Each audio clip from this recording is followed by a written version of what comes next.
আসসালামু আলাইকুম ওয়া রাহমাতুল্লাহ। ভারত বিশ্বে যে একটা মোড়ল রাষ্ট্রের অংশ বা মোড়ল রাষ্ট্র হতে যাচ্ছে বা হয়ে গেছে, বা বিশ্বে তাদের যে একটা আলাদা গুরুত্ব সেটা যে বেড়ে গিয়েছে, সেটা আবারও ওয়ার্ল্ড ট্রেড অর্গানাইজেশন WTO এর সম্মেলনে ভারতের পক্ষ থেকে যিনি প্রতিনিধি গেছেন তার বক্তব্যে সুস্পষ্টভাবে প্রতীয়মান হয়েছে।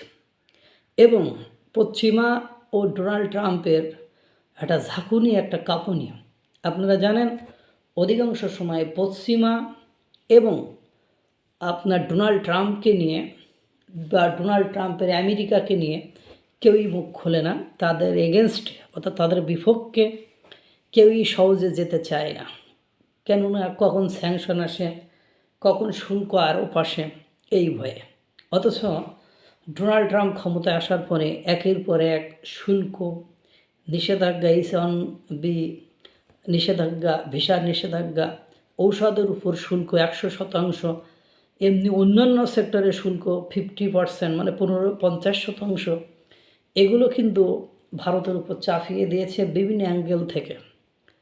সেক্ষেত্রে রাশিয়া থেকে তেল কেনা, ইরান থেকে তেল কেনা, তাদের সাথে ব্যবসা বাণিজ্য করা, এটা বিভিন্ন অ্যাঙ্গেল থেকে ডোনাল্ড ট্রাম্প এবং তার রাষ্ট্র ভারতকে ডমিনেট করতে, অর্থাৎ ভারতকে নিয়ন্ত্রণে রাখতে বা ভারতের চাপে রাখতে এই কাজটি করেছে। কিন্তু ভারত ডোন্ট কেয়ার, কারণ ভারত ইতিমধ্যে খাদ্য স্বয়ংসম্পূর্ণ, মানে প্রতিটি সেক্টরে তারা মোটামুটি স্বয়ংসম্পূর্ণতা অর্জন করেছে, এক্সেপশন ডিজেল সেক্টরটা, অর্থাৎ তেল সেক্টর, জ্বালানি সেক্টরটা। তারপরেও তাদের জ্বালানি নির্ভরশীলতা আছে, তারপরে রিজার্ভেশনও আছে। দেখেন, এই পরিবেশ পরিস্থিতিতেও তারা বাংলাদেশকে ডিজেল দিচ্ছে, মানে তেল দিচ্ছেন, সেটা আপনারা দেখেছেন, পাইপলাইনে করে হোক আর যেমনি হোক সেটা চলে আসছে। এখন ওয়ার্ল্ড ট্রেড অর্গানাইজেশনে ভারতের পক্ষ থেকে যে এলিগেশনগুলো, যে অভিযোগগুলো নিয়ে আসা হয়েছে, একেবারে তার ওয়ার্ল্ড ট্রেড অর্গানাইজেশন যে কোনো একটা সংস্থা হইলে সেই সংস্থার কিছু রুলস রেগুলেশন, কিছু নিয়মকানুন থাকে। সেই নিয়মকানুনগুলো যথাযথভাবে পালন হচ্ছে কিনা, যেমন ইতিমধ্যে IMF, ওয়ার্ল্ড ব্যাংক, জাতিসংঘ, মানে তারা ডোনাল্ড ট্রাম্প অর্থাৎ আমেরিকার মতো, আমেরিকা দু একটা রাষ্ট্রের হাতের ক্লিনক হয়ে গিয়েছে, অর্থাৎ তারা তাদের হাতের পুতুল হয়ে গিয়েছে। অর্থাৎ তারা যেভাবে তাদেরকে আপনার নিয়ন্ত্রণ করতে চায়, ঠিক ওভাবে নিয়ন্ত্রণ করতে পারছে। যেমন IMF কাকে লোন দিবে, কাকে লোন দিবে না, কার উপর কী মানে রিপোর্ট প্রদান করবে, এগুলো অনেকটাই মার্কিন যুক্তরাষ্ট্রের উপর নির্ভর করে। যেমন IMF কয়েকবার বলেছে পাকিস্তানকে লোন দিবে না, ঋণ দিবে না, আবার দেখা গিয়েছে মার্কিন যুক্তরাষ্ট্রের ডোনাল্ড ট্রাম্পের হস্তক্ষেপে বা আমেরিকার হস্তক্ষেপে বা পাকিস্তানকে ঋণ দিয়েছে।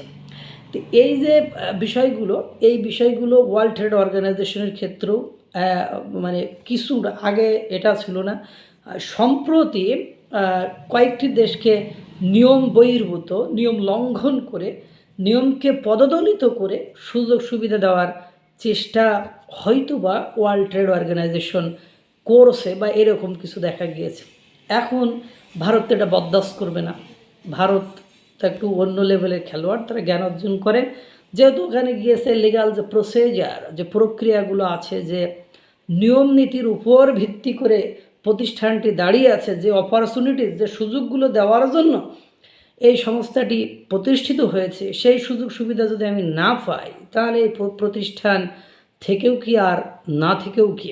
সুতরাং আমাদেরকে সুযোগ সুবিধার ক্ষেত্রে যে বিভিন্ন দেশ বিভিন্ন সময় মানে নৈতিকতার বাইরে, যে নিয়মের বাইরে, যে ওয়ার্ল্ড ট্রেড অর্গানাইজেশনের ব্যবসায়িক যে নিয়মকানুন পলিসি আছে, সেই পলিসির বাইরে যে শুল্ক আরোপ করে প্রেশারাইজ করেছে, তাদের ডোমেস্টিক বিভিন্ন প্রোডাক্টের উপরে শুল্ক আরোপ করে, বা তাদের ডোমেস্টিক প্রোডাক্ট থাকা সত্ত্বেও তাদের স্বাধীনতা হস্তক্ষেপ করার জন্য, প্রেশারাইজ করার জন্য এই যে বিভিন্ন রুলস, বিভিন্ন সময় শুল্ক সহ বিভিন্ন ক্ষেত্রে ঝুটঝামেলা করছে, ওয়ার্ল্ড ট্রেড অর্গানাইজেশনে যে নিয়মকানুনগুলো আছে সেইগুলো ওখানে যে ভায়োলেট হচ্ছে। আর কিছু কিছু দেশকে বা কয়েকটি দেশকে ওই সুযোগ সুবিধা তারা গ্রহণ করেছে, এটা নিয়ে ডিরেক্ট মার্কিন যুক্তরাষ্ট্রের বিপক্ষে যে, অর্থাৎ পশ্চিমাদের বিপক্ষে যে ভারতের প্রতিনিধি প্রতিবাদ করেছে, দিস ইজ ইন্ডিয়া, এটাই ভারত।